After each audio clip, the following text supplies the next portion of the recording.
Welcome to CEO Hub, and we're glad you've joined us for Chapter 5 of the 50th Law.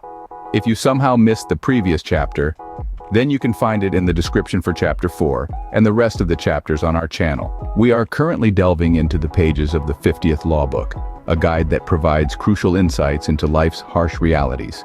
Now, let's shift our focus to the early life of 50 Cent, tracing his journey from the streets to stardom. Born Curtis Jackson, his life was riddled with adversity from the very start. Orphaned at just 8 years old, Curtis had to learn the art of survival in the perilous world of drug dealing in South Jamaica, Queens. This tumultuous life on the streets served as a crucible, molding Curtis into a symbol of strength and cunning. From this vantage point, he picked up the key lesson of strategic aggression. Curtis was more than just a cog in the drug dealing system. He was a disruptor, causing chaos and then skillfully turning it into opportunity. Curtis Jackson, the street-smart hustler, mastered the hustler's setup. He had a keen eye for power dynamics, the underlying structure, and the unspoken rules that dictated life on the streets. He knew where complacency lay, where others felt secure, and he disrupted it. His approach was bold, even audacious. He took risks, seized opportunities, and transformed the chaos he caused into stepping stones, launching him from the streets to the glittering realm of the music industry. This was not mindless aggression, but strategic, calculated moves. Curtis understood that the path to progress sometimes is shake-up. Unafraid to play the villain, Curtis managed to not just survive, but thrive and eventually escape his preordained life. The streets of South Jamaica, Queens were his chessboard, and Curtis was a player, moving his pieces with a strategy that baffled others. He was not just surviving, he was laying the foundation for his future empire.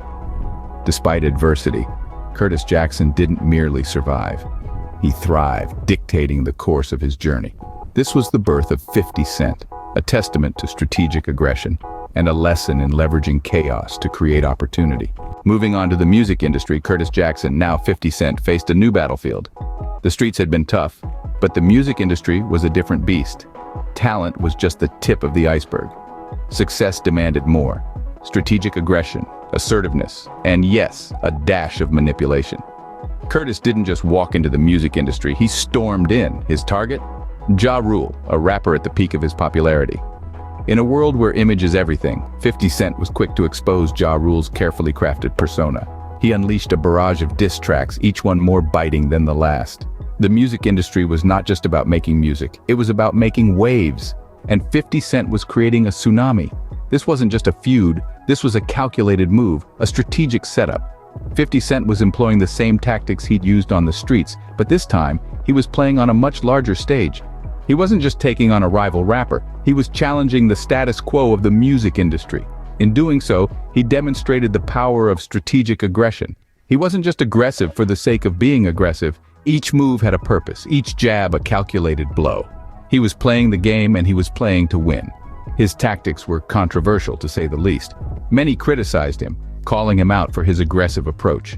But 50 Cent wasn't concerned about pleasing everyone. He knew that in this industry, just like the streets, survival was paramount. And if survival meant shaking things up, then so be it. His aggressive approach paid off.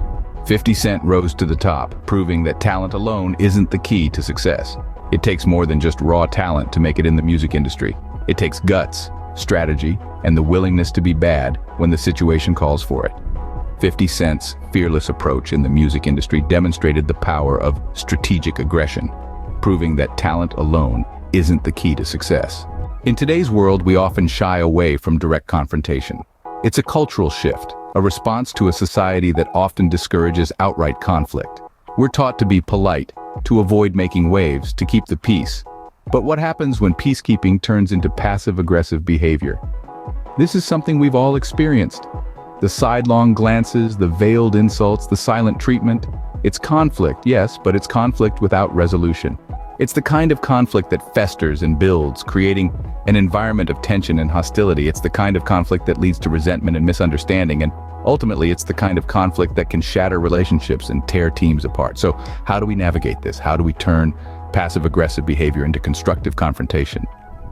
The answer lies in inner strength. It's about standing firm in our beliefs, about speaking our minds, about not backing down when we know we're right. It's about understanding that conflict isn't inherently bad. It's a natural part of life, a necessary part of growth. But this isn't about being bad or good. It's not about picking fights or stirring up drama. It's about addressing issues head-on, about facing problems instead of avoiding them. It's about understanding that sometimes the only way out is through.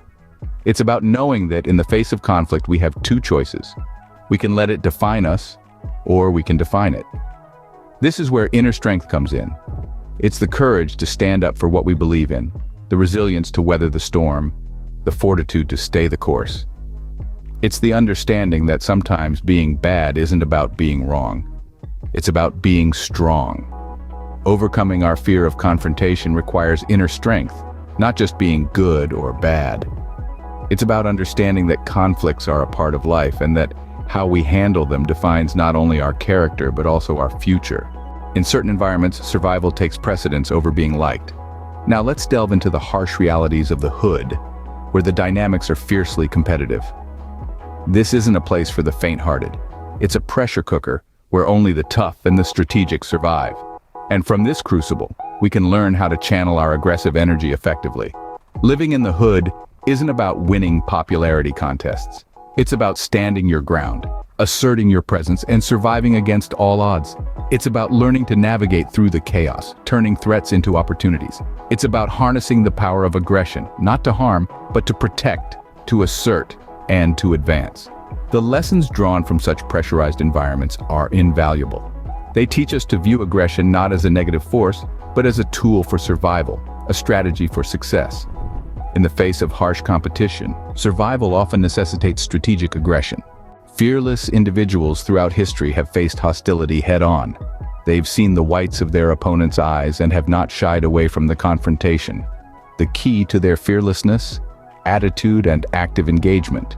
You see, when it comes to aggression, your attitude is your armor. It can shield you from the blows of hostility, or it can leave you exposed, but it's not just about having a thick skin, it's about having a resilient spirit. It's about understanding that you're not a passive player in the game of life, but an active one. And then comes active engagement. It's not enough to just stand your ground. You need to step into the ring. Confrontation isn't something to be avoided, but something to be faced, understood, and ultimately mastered. Remember, fearlessness isn't about avoiding conflict, but about facing it with the right attitude. When you do this, you don't just survive aggression, you thrive amidst it. Let's take a detour to the principles of Machiavelli. Now, before you cringe at the mention of the notorious Italian diplomat, let's remember that his insights on leadership have survived centuries for a reason. Machiavelli's philosophy suggests that leaders, like 50 Cent in his journey, must know when to be bad for success in a competitive world. It's not about being evil, but being strategic. It's about understanding the game of power and realizing that sometimes the rules must be bent, if not broken. It's about knowing when to put on the mask of the fox to deceive, or don the skin of the lion to intimidate. This Machiavellian approach to leadership isn't about promoting unethical behavior, but rather, it's about acknowledging that in certain situations, conventional morality may not serve your best interests. In the game of power, sometimes you need to play dirty to come out on top. History provides us with numerous examples of strategic approaches to conflicts. Let's take a look at some of these instances. Franklin D. Roosevelt, or FDR as he's often referred to, was an expert at navigating complex political landscapes. He was a master of compromise, knowing when to push and when to hold back. Similarly, Catherine the Great exhibited a keen understanding of power dynamics, using her influence to cleverly maneuver through the political turmoil of her time. Abraham Lincoln, too, displayed strategic aggression during his presidency. Despite facing intense opposition, he managed to abolish slavery, fundamentally changing the course of American history. Jazz musicians, often overlooked in discussions of strategy, have their own unique approach. They handle the conflict of differing musical styles and tastes by blending them together, creating something entirely new and beautiful. Strategic aggression isn't just about being assertive, but about knowing how and when to use it to your advantage. If you've made it this far, it means you're serious about making a difference in your life.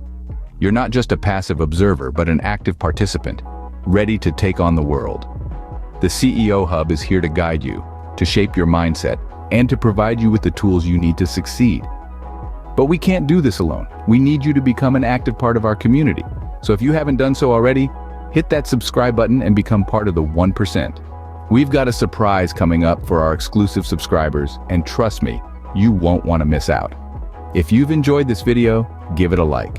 If you have any suggestions for improvement or ideas for future videos, leave a comment. We value your input, and we're always looking to improve. Thank you for watching, and remember, the CEO Hub is here to help you master your mindset. Until next time, keep hustling, keep learning, and keep growing.